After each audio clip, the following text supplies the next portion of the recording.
He comes here all the time to remember an old man and the ghosts of 40 years ago.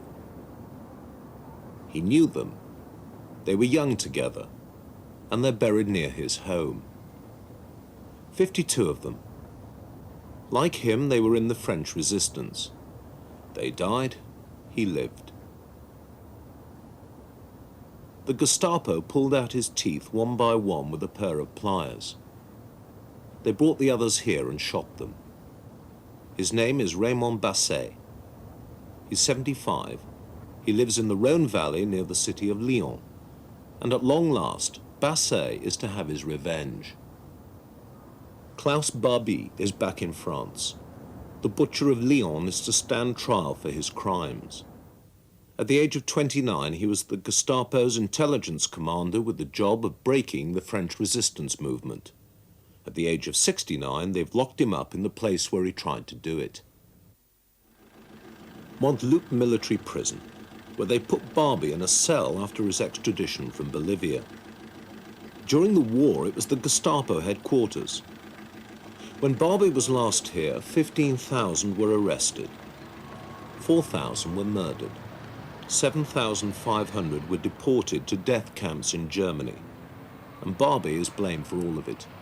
At the time of the liberation of Lyon, there were about 6,000 members of the resistance movement in the area. 3 days afterwards, there were 110,000. That probably explains a lot of things about French life today. Why? Because they only became patriots when there was no more risk attached to it. That's all. Opening up this Barbie case is pretty dramatic in the sense that you're going to have names coming out. If Barbie does decide to talk, he could smear an awful lot of people. Smear them in what way? He could say that they were working for the Germans during the war. He could prove that they had attachments with the Vichy government.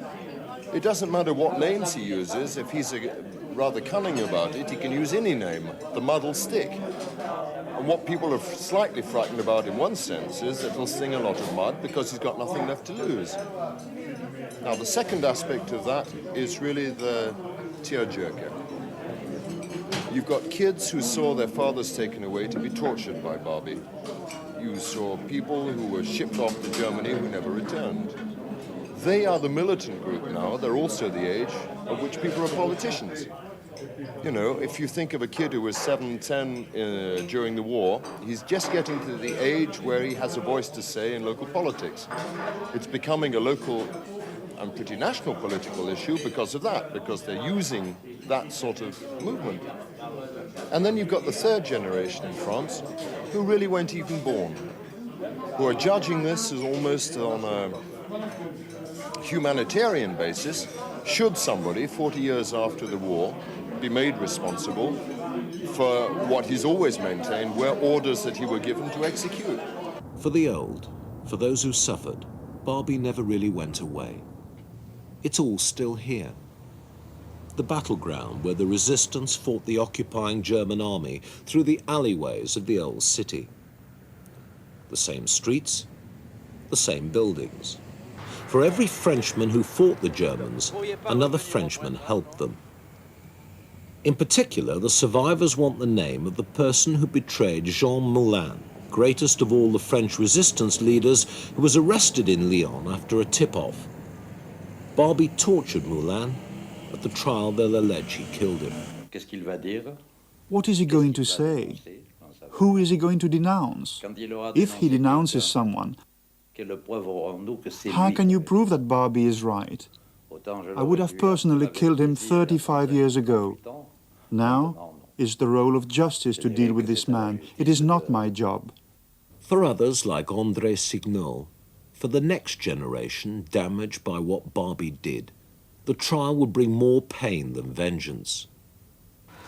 André, now 46, was only 7 when his father, Michel, was brought to this place to be questioned about his membership of the resistance. He was beaten with bullwhips. He was half drowned in tubs of icy water.